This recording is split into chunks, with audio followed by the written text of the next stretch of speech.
इस संसार में सत्संग से बढ़कर के कुछ भी नहीं है। गोपियां कहती है भगवान से कि हे प्रभु, आपकी जो कथा है, सत्संग है, ये समस्त तापों को हरने वाली है। बोले सबसे बड़ा दानी वह होता है जो कथा का दान करता है। धन पाना है तो अमेरिका जाओ, विज्ञान को पाना है तो रूस और जापान जाओ, लेकिन धर्म और संस्कृति को, मानवता को पाना हो तो भारत में आओ। पेड़ काटे जा रहे हैं, जंगल उजाड़े जा रहे हैं, जिसके कारण प्रकृति भी अपने नियमों का उल्लंघन कर रही है। नमस्कार दोस्तों, मैं हूं रितेश कुमार और आप देख रहे हैं मुख्य यूट्यूब चैनल। अभी हमारे साथ है बाबा कृष्ण बिहारी दास जी, जो कि हमारे ही जिला के, हमारे ही पंचायत के बहुत बड़े बाबा हैं। और हमको इनका किताब के बारे में, मेरी माता जी ने इनका किताब लाए तो हमको पता चला इनके बारे में। तो इनके बारे में मतलब कि हम आपको बोले थे कि बहुत इनके बारे में आपको जीवनी बताएंगे, ताकि बाबा से जानते हैं कि ये मतलब कैसे इस लाइन में आए और ये इतना बड़ा बाबा कैसे बने। और ये अभी आप मध्य प्रदेश में रहते हैं जी, मध्य प्रदेश में रहते हैं और ये पूरा इंडिया लेवल पर फेमस है।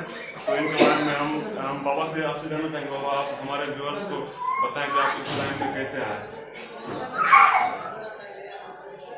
जब मैं बचपन में था, करीब 2-2.5 साल का, तो मेरी माता जी मुझे छत से नीचे जी, तो उस समय जो है मेरी माता का बांस की सीढ़ियाँ थी, जिसमें पैर फिसल जाने से नीचे, और नीचे ऐसे ही तखत रखा था। तखत के ऊपर मेरा कमर आया और कमर के ऊपर मेरी माँ गिरी, मेरा कमर टूट गया। उसके लिए प्लास्टर आदि किया गया, काफ़ी उपाय किए गए, लेकिन जब उसमें सुधार नहीं आई, हमारे जो दादाजी थे वो श्री अवध धाम में निमंत्रण दिए संतों को, और संत अयोध्या से यहाँ आए, जिसमें कि सूरदास जी महाराज थे। श्री सूरदास जी महाराज ने यहाँ पर आकर के महाराज और अन्य संतों के साथ निवास किए मेरे घर पर, और वहाँ पर जो है काफ़ी चर्चा हुई, भंडारा हुआ। तो उसमें जो मेरे पिताजी और दादाजी ने कहा कि महाराज इस बालक का कमर टूट चुका है, जिसको कि आज साल भर करीब हो गए, लेकिन ये किसी भी हालत में ठीक नहीं हो रहा है, तो आप इसको ले लीजिए, आपके भाग से ये मरे या बचे आप जानो। इस तरह से हमको दादाजी ने श्री गुरुदेव भगवान को सौंप दिया। हमारे गुरुदेव भगवान नेत्रहीन थे, उन्होंने मुझे अपने कंधे पर लेकर के और अपने आश्रम पर आकर के, और उन्होंने मेरा लालन पालन किया। और उनकी कृपा ऐसी थी कि वह एक बार घर पे ही मिट्टी उठाकर उन्होंने जो है मेरे शरीर में लगा दिया, तब से मैं चलने लगा। और इस प्रकार से फिर धीरे धीरे भक्ति का रंग बढ़ता गया। श्री अवध धाम में, कुछ वृंदावन धाम में रहे, और वहाँ रह करके संतों के संग में विद्या का अध्ययन भी किया, श्रीमद् भागवत का अध्ययन किया, श्री रामचरितमानस का अध्ययन किया।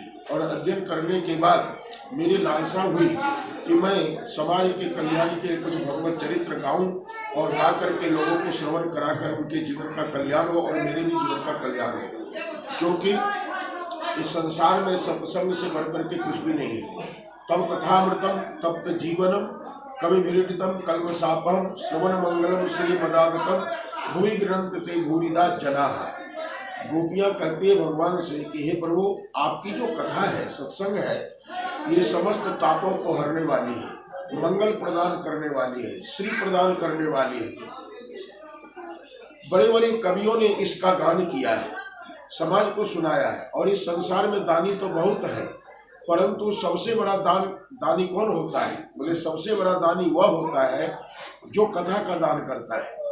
क्यों कि अन्न दान कुछ दिन के बाद समाप्त हो जाता है, वस्त्र दान वस्त्र भी फट जाते हैं, मकान दान करो मकान भी टूट जाते हैं, लेकिन कथा का दान एक ऐसी दान है कि इस दान को प्राप्त करने के बाद व्यक्ति जो है एक जीवन या अनंत जीवन तक उसका जो है लाभ लेता है और अंत में भगवत धाम को जाता है। ये कथा की महिमा है। इसलिए हमारे महान पुरुषों ने, ऋषियों ने भगवत कथा कहना और भगवत कथा श्रवण करना, यही उनका उद्देश्य रहा है। क्योंकि अपने जीवन के कल्याण का बढ़कर के इससे और कोई सूत्र नहीं है। क्योंकि सनक सनंदन सनातन सनत कुमार ने भी यही कहा कि आशा बसन बसन यह तिनहि, जा हरि चरित होई तह सुनहि। उनका आशा मतलब कथा के प्रति आशा थी, भोजन भी उनकी कथा ही थी, वो कथा का ही असर करते थे। रघुपति चरित होई तह, जहाँ भी भगवान की कथा होती है वहाँ पर जाकर के सुनते और आज भी श्रवण करते हैं। इस प्रकार से कथा की महिमा है। और आपने शायद यहाँ पर कल देखा होगा, वैसे सप्तदिनात्मक कथा चल रही थी, कल आपने देखा कि कम से कम 10-15 हजार जनता थी। तो ये किसकी महिमा है? बड़े बड़े नेता आते हैं, दुनिया भर के प्रचार प्रसार होता है और कार्यकर्तागण जो है गाड़ियों पर ढो ढो करके पब्लिक को लाते हैं, इसके बाद भी इतनी भीड़ नहीं होती है। लेकिन यहाँ कोई किसी को लेने गया नहीं गया ना, लेकिन कथा की महिमा थी जो इतनी जो है जन सैलाब उमड़ा और उमड़ करके शांत होकर के सबने कथा श्रवण किया 7 दिनों तक। आपने जिसे देखा है, ये भगवान की कथा की महिमा है और यही शाश्वत जीवन का आनंद है, इसी बढ़ और कोई आनंद नहीं है। तो अभी हमारे गांव में 7 दिनों से भागवत कथा का प्रवचन चल रहा था। बहुत सारे करीब हर रोज 10 से 15 हजार लोग हर रोज आ रहे थे और इनके मतलब कृपा है कि हमारा मंदिर भी इनके द्वारा पवित्र हुआ। और बाबा जी, आप मध्य प्रदेश में कहाँ रहे हैं? मध्य प्रदेश में ग्वालियर संभाग है, उसमें सोपुर डिस्ट्रिक्ट है।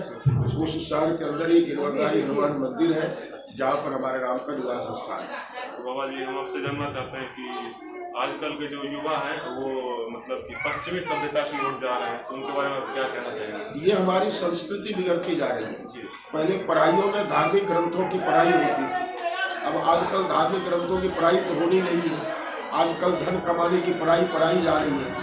इस कारण से दूसरी बात, फिल्मों में भी जो है अश्लील चित्र आते हैं, जिसका अवलोकन मोबाइल के द्वारा, टीवी के द्वारा आज की जनता कर रही है और वह अपनी भारतीय संस्कृति को छोड़ती जा रही है और पश्चात संस्कृति को अपनाती जा रही है, जिसके कारण इस संसार में अराजकता फैलती जा रही है।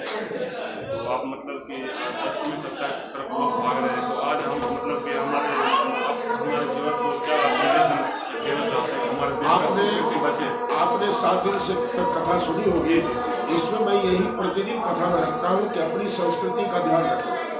पश्चात संस्कृति तुम्हें जो है गड्ढे की ओर ले जाएगी, लेकिन हमारी संस्कृति क्या है? भारत देश का गुरु है। क्यों देश का गुरु है? और देशों में धन है, सब कुछ है, लेकिन संस्कृति नहीं है। हमारे देश में संस्कृति है। वो कौन सी संस्कृति है? उसका नाम सनातन संस्कृति है।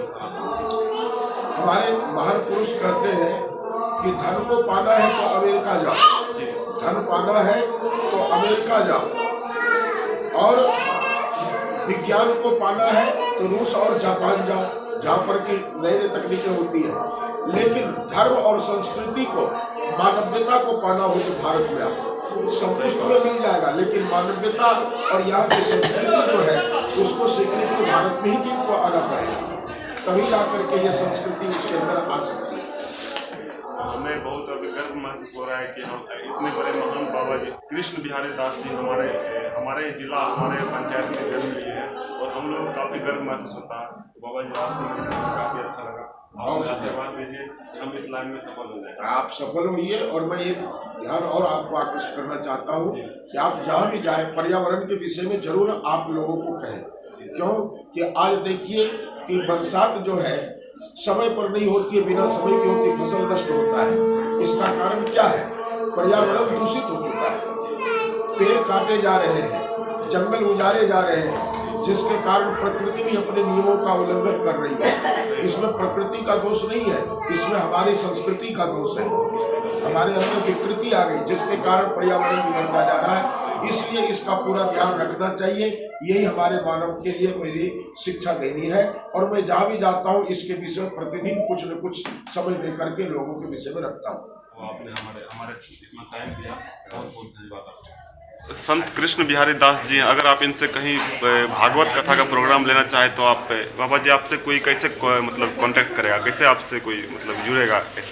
वैसे हमारे नाम का आश्रम मध्य प्रदेश में जिला सोपुर है, गिरवरधारी हनुमान मंदिर, शिवपुरी रोड जी, और वहाँ का मोबाइल नंबर है 99 262 14 744 जी। इस मोबाइल नंबर पे कोई भी संपर्क कर सकते हैं जी। अगर आपको कोई भी प्रोग्राम करवाना हो, भागवत कथा का बहुत बड़ा आयोजन करवाना हो, ये महामंडलेश्वर बाबा जी हैं, अगर आप इनसे प्रोग्राम लेना चाहे तो ले सकते हैं। मैं इनका नंबर डिस्क्रिप्शन में भी दे दूंगा।